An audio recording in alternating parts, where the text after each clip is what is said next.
رب اشرح لي صدري ويسر لي امري واحلل عقدة من لساني يفقهوا قولي. السلام عليكم ورحمة الله وبركاته. Jazakumullah khair for coming to attend this important workshop. To tell you the truth, the time when I was going to college, we did not have this kind of workshop that could have helped me a lot in those days. But alhamdulillah, the number has grown now. We have more resources available in Chicagoland to provide services. Alhamdulillah, let's hope that I can deliver in a manner that is useful to you guys as well. Okay, so before I go into this khutbah thing, I want to start with something happened in one of the masajid when I was there, and a brother was giving a talk. It was not even a khutbah, yeah.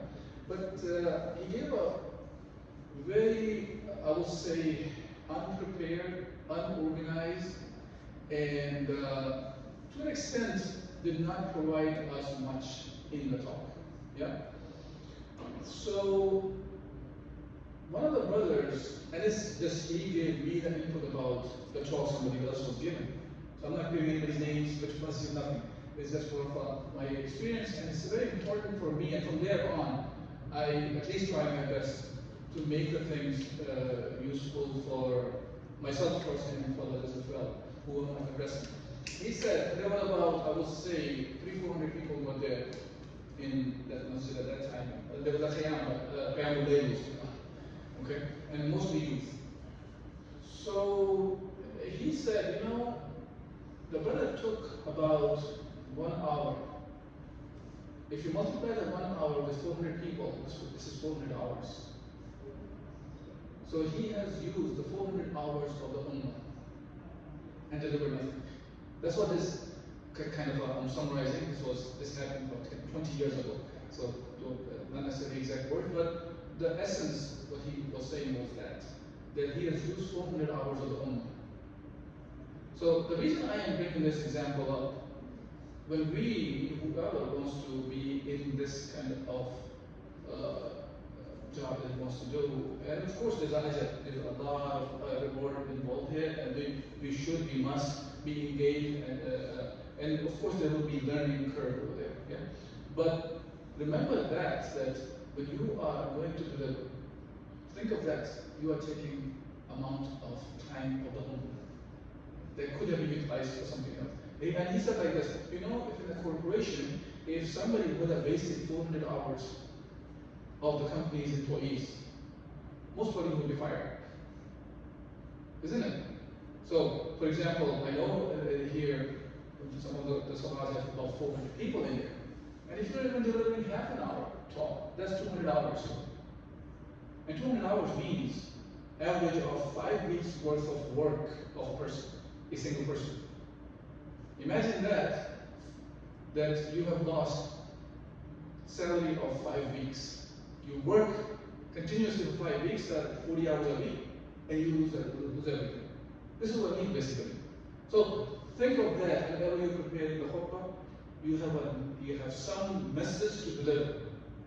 It's not just a chore that you want to do it for the heck of it. It seems like I stepped on something and then, okay, goes away. So think of this way, that it's not a chore, it's not like I have to just get it done. Let the people know that you have a chance here to address the ummah, and especially talking about the university or something. This is like a vibrant part of the ummah that you're addressing. That can really bring change. They are the real next leaders of the ummah. So why waste this kind of time? Yeah. So think of this way whenever you are going for try to khutbah, inshallah. And there's a lot of reward, of course, at the same time. I'm not discouraging anybody to not to give khutbah. I'm not trying to say not to give khutbah or something. No, khutbah is an important aspect of Islam, and we should utilize that, but utilize that properly with the right intention, for the sake of Allah Azza wa Jalla, for the pleasure of Allah Subhanahu wa Taala. That's all we're doing for. Not for any kind of any other gain. You know, so, and it is something good, by the way, to question your intentions. There's nothing wrong with that. But it should not become to the extent that you become paralyzed, not able to do anything. Okay? But questioning your sincerity about why are you doing the khutbah? In some cases, people are getting paid. I'm not talking about that. But of course, that's a problematic thing all of its own. But in my understanding, depending on the person, of course, because if he has dedicated all his life for certain thing, and this is the only thing he's doing, is to go and teach the people in the different ways. But khutbah still, I question in my head why to get paid for it. Second thing is, also sometimes it becomes it's a prestige, or people would know, people will praise me, and things like that, right? So be clear on why you're doing the khutbah as well. Okay. Now, let's go into the khutbah. Today, I'll try to cover the conditions of the Friday prayer, conditions of the Friday khutbah itself, language of the khutbah. This is something, a question of its own for many people, that whether it should be in Arabic or non-Arabic, can be in non-Arabic language as well.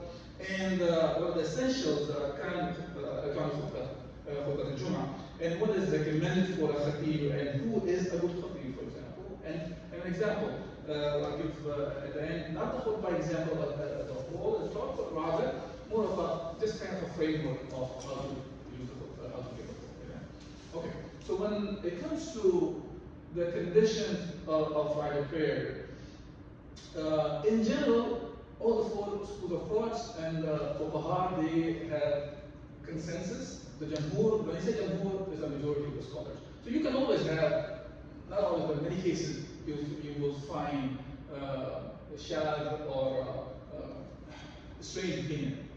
That doesn't take away what the jamhur says or the majority of the scholars. Majority of the scholars, including four schools of thoughts, they agree the khutbah is the condition of the Friday prayer, being the validity of the Friday prayer. Yeah? Now, what does it mean by condition? Sometimes people do not distinguish between the difference between the condition, a shart, and a fard, an obligation. Now, condition means, because if we say khutbah is an obligation, it's a fard, oh, then I can just do this fard and forget about anything else. Right? This is not what it is. Condition means it is still a must, by the way, but it's a must that fulfills another must also. In this case, right? For the salah to be valid, this conditional work has to be done as well, which is the khutbah. So that's what we mean by the shart. Now, these are some fiqh terms, so I just want to explain this here. Okay, and now it is based on the ayah from Surah Al-Jumu'ah, and Allah subhanahu wa ta'ala says, يَا أَيُّهَا الَّذِينَ آمَنُوا إِذَا نُودِيَ لِلصَّلَاةِ مِنْ يَوْمِ الْجُمُعَةِ فَاسْعَوْا إِلَى ذِكْرِ اللَّهِ وَذَرُوا الْبَيْعَ. Allah subhanahu wa ta'ala is addressing the believers that when the call for Salatul Jum'ah has been made, then Allah is saying, then you hurry up, rush towards the dhikr. Dhikr here, as fuqaha say, it is referring to the khutbah actually. Because now you are going into the dhikr of Allah, the dhikr of Allah is going on. Remembrance of Allah is referring to the khutbah, as many of the scholars refer to. Okay? Now, and of course, and once that happened, the adhan has been made for Surah Al-Jumu'ah. And I'm talking about it, and Khatib sits at the minbar. This is the adhan I'm talking about. And after that, actually, businesses to be engaged in that for a believer, it becomes haram for us. Now, for who? Of course, the one on whom the Surah Al-Jumu'ah is farad. There are people on whom Surah Al-Jumu'ah is not farad. A traveler, for example, a woman, or a sick person, and other examples which are mentioned in the Sunnah of Rasulullah. But the point is, on whom the Surah Al-Jumu'ah is an obligation, for them it is a must to leave business. Business does not necessarily mean that, okay, so I can continue to do my classes, or I can continue to be playing cricket, or swimming, or playing football, or basketball. No. Everything is inclusive of that. This is just mentioned here as one of the examples. Yeah? Okay, now the condition for the Friday prayer itself, the khutbah itself, is that Rasulullah sallallahu alayhi wa sallam persisted on doing this, number one thing. So this is actually a qarina. Qarina means indicator in the Quran and Sunnah, when we approach that, to understand something, when an action done by Rasulullah sallallahu alaihi wasallam with persistence, he did not leave it. In that case, that specific action of Rasulullah sallallahu alaihi wasallam becomes an obligation. Okay, so that's called it's jazm now. It's definite that it is a must for us, because not every hukum from Allah Azza wa Jal or Rasulullah sallallahu alaihi wasallam, because there's a talab there, there's a request there, does not mean that's an obligation. So the qarina or indicator has to be used to understand whether it is an obligation, required, must do action, or it is a recommendation. Okay? Some cases actually it could be mubah, even permissible action, but it's commanded. Yeah, like even in this verse, later on says, "Fantashiru," you spread out to get the blessing from Allah subhanahu wa ta'ala, blessing from Allah subhanahu wa ta'ala. But fantashiru, to spread out, is not an obligation, even though it's a command. From the linguistic perspective, it's a command in Arabic. Okay. Now, so it is an obligation, and according to many of the companions of Rasulullah sallallahu alaihi wasallam, these two khutbahs actually replaces the two extra rak'ah of the Salat al-Dhuhr has 4 rak'ah, and in the Jumu'ah you pray 2. So these two actually replaces, the khutbahs replaces two khutbahs replace the 2 rak'ah of the. This is one of the opinions that's been taken. Now, Ibn Qudama, rahimahullah, he said to sum up, the khutbah is a condition of Jum'ah and is not valid without it. It was stated by Awad, Al-Nakhai, Qatada, Thawri, Shafi'i, Ishaq, Abu Thawr, and Ashab al-Rahi. So all of them, they have said, we do not, they said it is an obligation. It's a shart, it's a condition. Now, by the way, since it's a workshop, you can stop me in the middle if you have a question, or if you want to wait for that, that's fine too. So you can write it down, and if you have really is a question you think it should be clear now for the rest of you as well, then you can raise that hand and I think shall answer. Okay. So now the point here is they're saying this it's a short, and without that, it's a condition. Without that, the Salat al-Jum'ah is not valid. Okay. And jurists also agree on 2 of the conditions of 5 words. What are those? That is, it happens once the time is entered for Salat al-Jum'ah. Okay. See, I did not say Zawad here, by the way, specifically. There's a reason for that. The reason is there is an ikhtilaf about when does the Salat al-Jum'ah time start. Most of the people are not aware. I run into most of the people. I find that they do not know that there are other evidences from the life of Rasulullah sallallahu alaihi wasallam. The Salat al-Jum'ah was done prior to Zawal time, prior to noon time. It is actually, according to Imam Hanbal, Hanbali school of thought, and some of the Zahiris also, their understanding is that, and there are evidences, it's not just out of thin air that they're coming out, and so their understanding is, so the Jum'ah time starts with when the sun is out about size of 2 of the spears, which is what you say it's the Duha time. So from there, the start time starts there, but end with the beginning of Asr time. Does that make sense so far what I'm trying to say here? This is why I say when the Salat al-Jum'ah time enters, this is the first condition for the khutbah to be valid. You cannot give khutbah before the time is. You cannot start with the khutbah after the Isha time. You see what I'm saying? For the next day. You cannot do that. Same way, like the salah cannot be valid unless it is done after you have entered into the time of salah, any salah. If you do it before, you have to redo it. It's not valid. The first one is not valid. You know, similarly when somebody does a udhiyah for the Eid, so sacrifice an animal prior to the prayer time of the Eid prayer, then that is considered as a nafilah. It's not considered as for the one that is done for prayer. Okay. So the first thing is the time has to be there. And the second thing is it should be done before the prayer and not after. Okay? You know, so Eid, for example, the khutbah was done after. In this case, always must be done before that. Okay? And that's in general. Except those who hold odd opinion, which is the ijma' illa man sharta. Sharta is the Shah opinion, which is a strange, odd opinions, they are not taken in consideration. Okay, also, in general, there should not be a lengthy interval between two khutbahs. Between the khutbahs and the prayer. So, I highly recommend people, please do not make announcements after the khutbahs. Khutbah is done, start the salah. I know masajid do that, they think we can hold the people up at that time. Because now they will listen to us, they have no other way but to listen to us. Look, we are there to worship Allah. So Allah should be worshipped and Allah subhanahu wa ta'ala has commanded. We should not just make up excuses for our own benefits that we are looking for.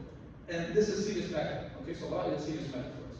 Okay, so now, Ibn Qudamah said, it is essential that the prayer come immediately after the khutbah. See my point, what I'm trying to say here? Okay. So that's conditions for private prayers is different. This was agreed upon. In general, among the fuqaha, this is agreed upon. Now, the differences are the intention, for example. We know that for every action, action depending on the niyyah. Now, Rasulullah said this, and then niyyah is something, this is stipulated that Khatib preacher should have the intention of presenting a khutbah that is acceptable and valid for everyone. This is the view of the Hanafi, the Hanbalis, and some of the Shafi'is. Okay? So others, they don't consider that it's a must, but it's even then, it's in general, a person getting up. Okay? And this is another thing. Sometimes people think of it, when I'm saying intention, you have to reiterate certain words or something by intention. No, intention is something in your mind. So somebody's getting up, he is getting up for giving the khutbah. Okay, and it should be spoken up loud. It should not be in general. All the scholars agreed on it should be done up loud, people can hear.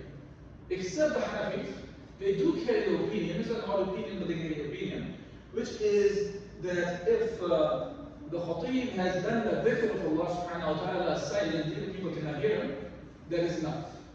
And he can lead the prayer after that. But even then, it is for the people to listen to the Khatib, right? Okay, now some of the people, they have stipulated that a specific number of people must attend the private khutbah.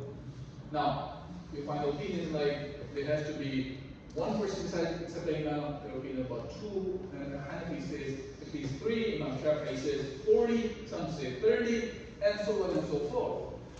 None of them have any evidence from the Sunnah of Rasulullah. Okay. This is based on interpretations that they have concluded that the one who says one, which is basically that's any jama'ah prayer, if you want to do it, except the individual one, you have to have another person standing next to you, and that becomes a jama'ah. So hence they conclude that, and that should be sufficient. And I'm not going to this because this is a more khutbah workshop. I'll just want to bring it up certain things I think they are important for a khatib to at least know. Yeah. Okay. And now, some of the spread that khutbah should be in Arabic, in the Arabic language. Okay. And this is where you find some tussle is happening between some of the brothers and the sisters about it must be in Arabic or if not, and there should be a bayan before that, and so on and so forth. Yeah. And a little bit talk about that as well. Now, so as far as the language of khutbah goes, unanimously agree that it's better is different than a must. Yeah? It is better, the khutbah, to be in Arabic. No doubt in that. But they differ as whether that is essential, meaning it's an obligation or not. Is it a must? Or is it one of the arkan of the khutbah? And there are 3 points of view. That is essential for it to be in Arabic for those who is able to do that. Okay? So those who are able, even if the listeners do not know Arabic. This is Maliki, the school of thought. So the Malikis, they say that it must be in Arabic, whether the first people, all your people who are listening to you, they can understand you or not. Okay? Now, the other view is that Arabic for one who is able to do that, unless none of the listeners know Arabic, in which case should give the khutbah in their language. This is the correct view according to the Shafi'i school of thought and some of the Hanbalis as well. Now, the third opinion is mustahab, for the khutbah to be in Arabic, but it is essential, and the khatib made the khutbah in own language. Now, you see that here it says this is the view of the Abu Hanifa. Now, it sounds very strange for many of the people who are here, who are seeing that, oh, Hanifa is saying you can give the khutbah in non-Arabic language, because most of the time what you get is the Hanafi school of thought is saying that it must be in Arabic. Yeah? Now, there is a story behind it. It's not just as it's leave it like this, and this is why I have an extra slide here. Now, this is by, I don't know, I'm sure the people from Pakistan, even from outside Pakistan also, they know Mufti Muhammad Uthman. Now, he's a famous scholar. He's considered, as you can think of it, as the Grand Mufti of Pakistan. Okay? Now, he explains this. People think of it as if Abu Hanifa said this, that it can be in any other language. Okay, now, Imam Muhammad and Abu Yusuf, they do carry the opinion it must be Arabic. Okay? Imam Hanifa, he actually is more into that if people cannot understand, then the khutbah can be done in non-Arabic language, but he considered that as makruh tahreem. Okay? So it is a disliked action, should not be done. But if there is no other way, then you can do this way. Now, so Imam Hanifa, he says, on the other hand, he says that although it is makruh, impermissible, see, this idea of makruh, tahreemi, and tanzih, this is Hanafi school of thought. When it comes to other schools of thought, makruh means disliked action, which means that this action is allowed basically, but if you stay away from it, it's better. Are you guys following what I'm trying to say here? While Hanafi is almost very close to haram. Okay, so if you try your best not to be engaged in that. He said that the khutbah in non-Arabic language is makruh. So hence, khutbah must be in Arabic. Now, because of that, what they have come up with is they do a bayan, they call it. They don't call it a khutbah even. Bayan means it's just something you're explaining to the people. And normally it's supposed to be the translation of the khutbah, but that's not even the case nowadays. It has completely changed, the whole thing. Now people are just reciting the same Arabic in the two Arabic khutbahs, and the bayan is completely different than whatever you have recited in Arabic. So they started off with this idea of, okay, so you can do this before the adhan, which Imam is going to sit before the khutbahs, and you give those that talk. Now, some scholars consider this as a bid'ah, okay? While the other, they consider that this is not a bid'ah because you're not saying it's a must. And you're not saying this will bring you closer to Allah subhanahu wa ta'ala. So hence this is not a bid'ah. So this is another thing that I would really recommend for you all of us here to understand. Look, when I'm giving you different opinions here, the purpose is not to pick an easy opinion or something. Rather, I just want you to understand, first of all, each other that there are differences that exist for something. And in the case of the ikhtilaf or differences of opinions, how to live along in a peaceful manner. Yeah? Instead of calling each other that you are a sinner or this or that. It is allowed the person who is conducting an action, he is the follower of the specific opinion. Okay? Of course, I'm not talking about somebody's committing a haram and you say, oh, this is my opinion. Opinion does not mean you just come up with an opinion out of thin air. It has basis from the Quran and the Sunnah, and over there you are different from each other. Okay? Now, so as I said, the ones who think that it can be given in non-Arabic language, and when they see a bayan or something is done, even if somebody does that after the Arabic, the khutbahs are done, and then you start translating, so they consider this as a bid'ah. Because a bid'ah means innovation in Islam, yeah? So, while the ones who are carrying the opinion, for them, it's the valid opinion, and they continue going along with that. Okay? Now, khutbah in non-Arabic is, what is the evidence for that? Because Rasulullah, of course, not giving the khutbah in non-Arabic language. So you're not going to find either way. The Rasulullah did not give the khutbah in Arabic, of course, it did not give the Arabic, one. Second, but you don't find a hukum from Rasulullah command directly that it must be in Arabic. Okay? So, as a matter of fact, when Rasulullah sallallahu alayhi wa sallam, as the scholars discuss this idea, they said, Rasulullah, when he addressed the people who were the non-Arabic speakers, especially when he sent the letters to the kings, what did he do? He sent the letters in Arabic. Some of the letters are available. No, those Arabic letters, but they went along with whom? They went along with a translator. So translator was translating. Okay? Now, like Zayd bin Thabit radiallahu anhu, Rasulullah commanded him to learn some of the languages. So when he goes to different places, he can, like Hebrew or another language. I can't remember this one. So Zayd bin Thabit radiallahu anhu, he learned those languages specifically so he can deal with the people who do not speak Arabic. Now, similarly, Allah says, وَمَا أَرْسَلْنَا مِنْ رَسُولِ إِلَّا بِلِسَانِ قَوْمِهِ. That we send none messenger except with the language of his people. فَيُضِلُّ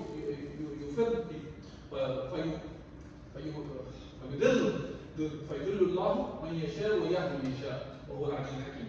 Allah subhanahu wa ta'ala is saying this, and in order that he might make the message clear for them. Right? And Allah subhanahu wa ta'ala guides whoever he wishes, and Allah subhanahu wa ta'ala misguides whoever he wishes. And he is Aziz al-Hakim. Now here, when Allah Azza wa Jal is talking about that for every nation, Allah subhanahu wa ta'ala has sent the messenger in their language. So the point here is that the khutbah is in the language other than Arabic is allowed because the people will understand what you are trying to convey to them. Does that make sense what I say here? Okay. Now, when it comes to the arkan or the essentials of the khutbah, the correct opinion is, of course, whichever book that you pick, they will say this is the correct opinion. This is another thing that we have to understand. So I'm saying that I mentioned here because I'm just quoting that does not mean this is the only correct opinion, all of them are false opinions. But is that the only essential part of Friday khutbah is the minimum to which the word khutbah may be applied according to the custom. What I mean by that is when you say that the word khutbah, what is the customary meanings are for this word? Okay, so which is comes under the what's called urf. So how much of a talk is considered as a khutbah, as a talk? So the lengthwise is this, and this is what Ibn Hazm said. And Ibn Taymiyyah said it's not sufficient in the khutbah to discourage people from being attached to worldly matters and to remind them of death. Rather, it is essential to give what may be called the khutbah according to custom. They cannot be achieved by means of an abbreviated speech that fails to fulfill the purpose. Meaning, it's not just you say certain things that people do not understand what you're saying. It has to be conveyed in a manner people can understand. Like Abdurrahman as-Sa'di, he said that if the speaker does into two khutbahs, what are the things he should be doing? So he said the reminder that moves the heart, then he has done the khutbah.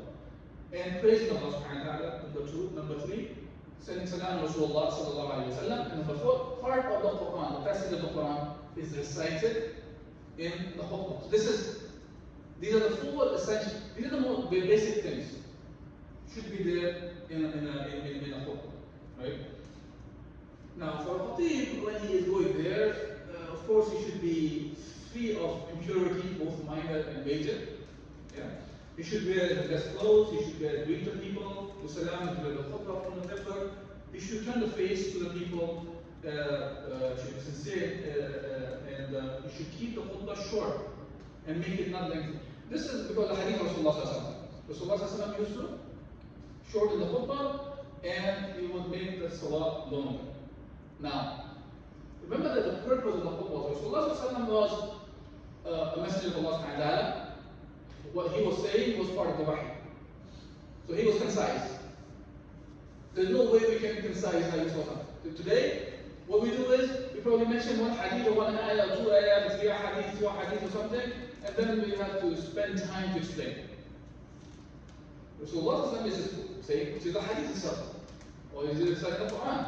So it is very comprehensive, very, in a very nice way, because from Allah subhanahu wa ta'ala. So there is no chances of errors or nothing is error free. And also the khutbah, there should be two khutbahs, and the first khutbah is the one that will say all those that I mentioned, and the second part of khutbah, at least a dua to the believers should be done. So this is the basics of the khutbah that should be there. Now, who is considered as a good khatib? One. Okay, now here it is important. Many times people think of the khutbah is, I'm just gonna go and take an issue, what I feel like myself, what is good for it, or I'm there to educate the people. The khutbah is not necessarily only educational purpose. It's more about the current affairs that people are going through.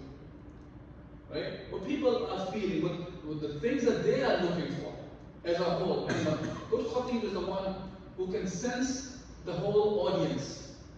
And he's addressing the mass instead of addressing a couple of people, and the khutbah is such a high level that it is only beneficial for the khatib himself and one or two people in the khutbah. Rest of the hundreds of thousands of people have no clue what the khatib has said, even though they think, MashaAllah, he can speak very well. I have no clue what he said.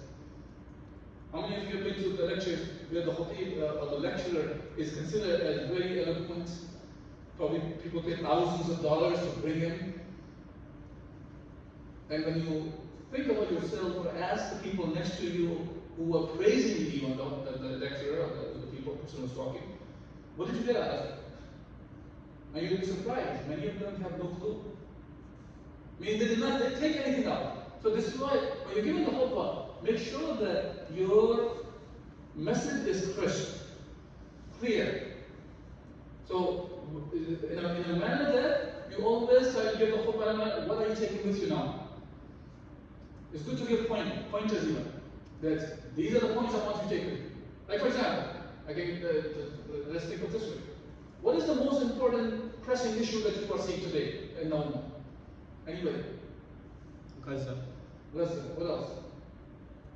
The problems here in America. Problems in America also, right? So it could be problems in America, it could be Gaza, it could be Sudan, it could be Yemen, it could be Charlie Kirk. See, the thing is, people want to know what is the stance of Islam on this issue. You have to go back and connect the events happening around you to the Quran and Sunnah. And that also includes, you want to talk about the Tawheed, you want to talk about the Aqidah, you want to talk about the Iman Fiqh. But the thing is, all those things are connected to what is happening around you. Don't talk in thin air that people cannot. See, it's like this, right? Only people here, right now, for example, there are about 10 people or so. Yeah? Now, the reason they are such a small number, because these are the people this workshop matters. So they're here. It's relevant, or they want to be, it should be, they want something out of it. So you guys are here. Now, same way when we are delivering a khutbah, if we don't make it relevant, you will see how many people are yawning in the khutbah. And unfortunately, the disease of pick up the phone and start playing with the phone. People are even sending emails, messages, texting while in the khutbah, which is not allowed by law. Okay? To be very clear. Because this is called communication. The hadith of Rasulullah, if a person is talking and you tell him to shut up, this is not allowed either. Okay? That's not even allowed to speak during a khutbah. Khutbah requires complete concentration from the people who are there to listen to you. Allah has created a situation, scenario for a khatib. Now it delivers to the people who are very attentive to him. So a khatib better be prepared what he's presenting. He better have something to offer. Something to offer that he thinks Ummah needs it. And of course you have to know your audience, so you talk about it. But there's the Gaza issue, as you said, or there's the issue of what's happening in the United States. Like it's a normal thing in Chicago, temperature goes up, shooting goes up. Right? This is the expression they use here. So, to talk about the issues which are relevant for the people, and that they can relate to, of course, it's all connected to what at the end of the day for a Muslim. It's not just we are a Fox News or something in the khutbah. We're not relaying news, rather, we are giving solutions from Islam for what is happening around us. Does it make sense what I'm saying here? Okay? And that could be anything, it could be fiqh issue even, that you find people are struggling, and the masses people are struggling. Then you deal with the issue also. People are struggling, or some people are coming with the weird ideas, spreading among the Muslims. For example, Sunnah is not valid. Or you cannot really, the hadith is not really something you can link back to Rasulullah sallallahu alayhi wa sallam. I don't know if you know what I'm talking about. Well, like the Shaykh, so he said something like this. Oh, academically I can prove that, or academically I cannot prove the hadith goes back to Rasulullah sallallahu alayhi wa sallam. But my belief is this is Rasulullah sallallahu alayhi wa sallam. No, this is not true. First of all, this is very wrong information. This is dangerous information, by the way, to spread among Muslims, to talk like this. Okay? So, it could be addressed like this. I'm not trying to tell you go and name the names. Okay? Don't start making calling names of people, giving names. This is why I did not mention a name. It's the idea I'm trying to present. The idea is false, and hence this idea has to be rectified, fixed, or presented in the right manner.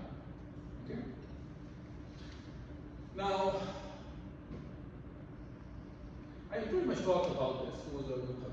Now, this is just mention some of what you hear this kind of khutbah all the time. That Islam, alhamdulillah, nahmadu wa nasta'inu wa nastaghfiruhu wa nu'minu bihi.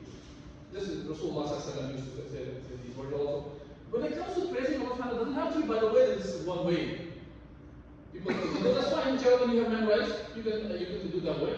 Or whichever one you feel comfortable praising Allah subhanahu wa ta'ala, you can do that. Okay? And of course, the khutbah should include, as I mentioned, the khutbah should include praising Allah subhanahu wa ta'ala.